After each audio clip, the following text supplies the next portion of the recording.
As of now, you're 4-2, and the only Korean roster you have left to face is New York. How are you feeling about that matchup? We don't play New York this stage, but I'm really looking forward to playing New York, possibly in the stage playoffs. So to start off, can you tell me a little bit about how you first got into video games, what kind of sparked that love of gaming in you? I think it's mainly because of my brothers. I have two brothers. One of them is 7 years older than me and the other is 4 years older. They have, especially my older brother, he has been really into gaming since forever. And I think the first game I ever played was Warcraft 3. And I just played custom games and I just played Dota 1 mostly. It sounds like you've been playing video games a long time. Your brothers played, and you played a game that was competitive, played on a competitive level. Have you always been a competitive person? Were you competitive with your siblings at all? I was very competitive with my siblings. I played Warcraft 3, then we transitioned into Heroes of New World, and from there to League of Legends. Me and my 4 years older brother, we had this kind of who was the higher in skill rating between ourselves.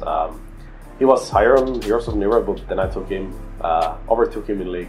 Overwatch is obviously a very different game than League of Legends or Heroes of New Earth or any of those other MOBA titles. So what caused your transition into Overwatch? And how did you first get introduced to the game? I think it was still in open beta. I tried it a bit here and there. Then when it got released, I didn't start immediately. It was mainly because I didn't have anything to play. And I love video games, so kind of played some Overwatch. I had a couple of friends I played ranked with, and then I just started playing, and my friends eventually quit, and then I played more, and I just noticed that maybe this could turn into something. And then I just continued playing, got to a team, and now I'm here.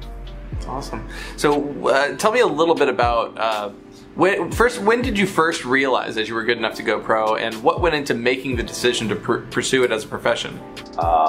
In League, I was Challenger, and there was this one promotional tournament, maybe in Season 3, Season 4. We managed to qualify for the LCS promotion tournament, but for unfortunate reasons we couldn't participate because our members weren't in the roster early enough, so we had to call it quits there. Then I tried another. We didn't. We didn't qualify for the LCS promotion tournament, and then I just kind of dropped League. I was getting kind of bored of it, and then I played some Dota 2 and some random more MMO RPGs after that. As far as the decision, though, how did it affect you and your family, your peers? How do they feel about that you deciding to pursue video games as a profession?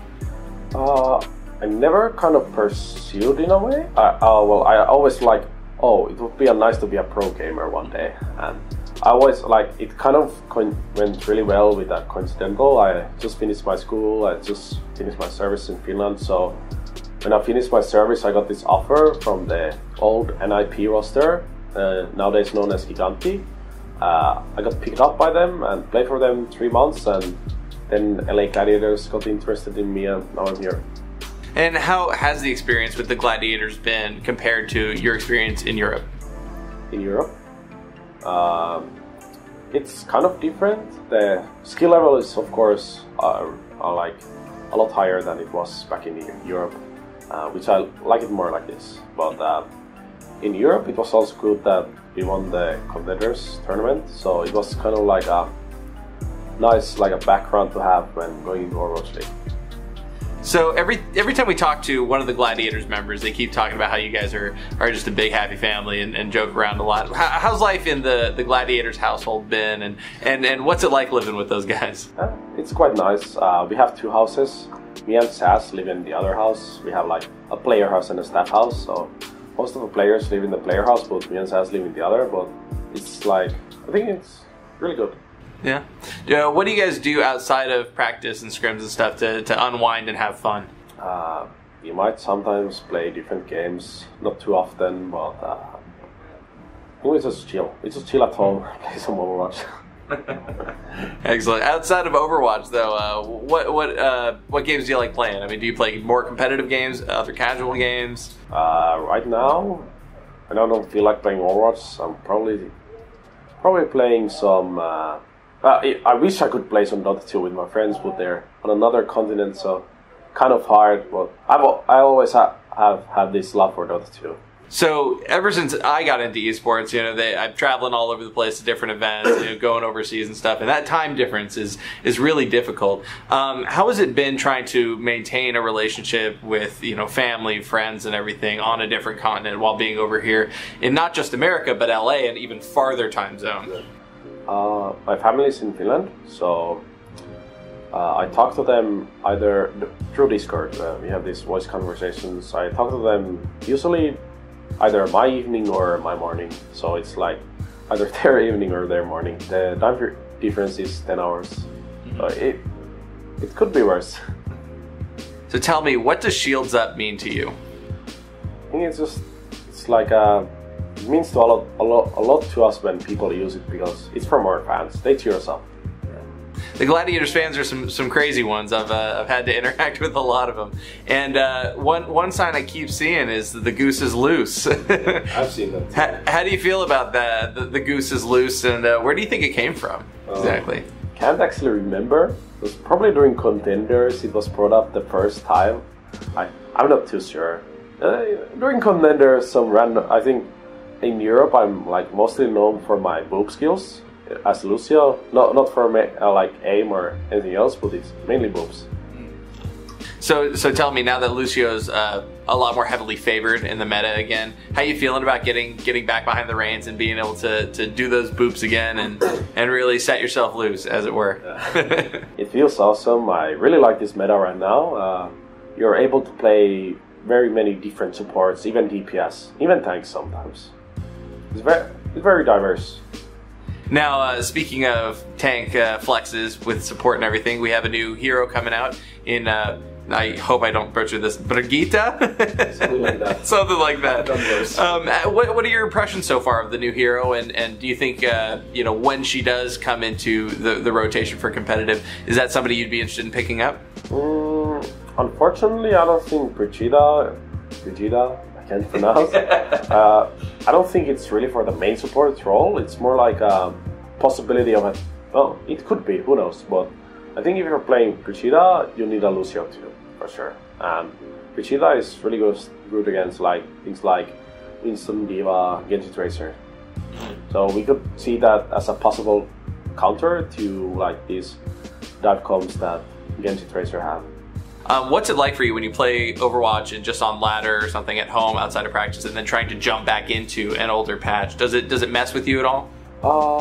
It doesn't really mess at all. There was this one case. I played ranked a lot during on our off day, and then we went to scrims. They were I was playing on live games. There's a lot of Sombra, and then they played on scrims. They played Sombra. I was like, wait, Sombra gets ult charge from health packs for a second. So it might get confusing, but it's only for a second. Sure. Now we're going into Contenders season pretty soon, and Gladiators does have a Contenders team. Tell me, what's your relationship with them like? Do you guys interact at all, get to practice at all, or does it feel like you're two completely separate entities? I think some of the players have a really good relationship with the players. I also think everyone is glad or really happy if we get to see them or anything. We scream here and there when we have So going forward, what do you think your interactions with them will be like? Like once they're competing, you guys are competing, do you think you're going to have kind of inter-team communication or cooperation, or because the patches are going to be different and all that, you're going to stay doing your own thing?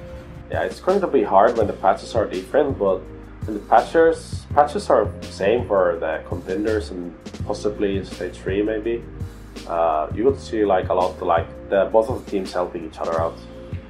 Big Goose, you're doing incredibly well this stage. The fans are over the moon about it. Do you have any final words of support or any shout outs to give going into the rest of stage 2? Shout out to everyone home, especially to our fans. Thanks to you, we're here. Awesome. Big Goose, thank you so much for your time, man. Appreciate it. Check out our website at AkshonEsports.com to stay up to date on the latest matches, highlights, and more. From scores, match history, and specific game info, we've got you covered for all things Overwatch Esports. If you enjoyed this video, don't forget to check out our channel for more action-packed content. Also, like and share this video, and click the subscribe button to join our notification squad. Thanks for watching.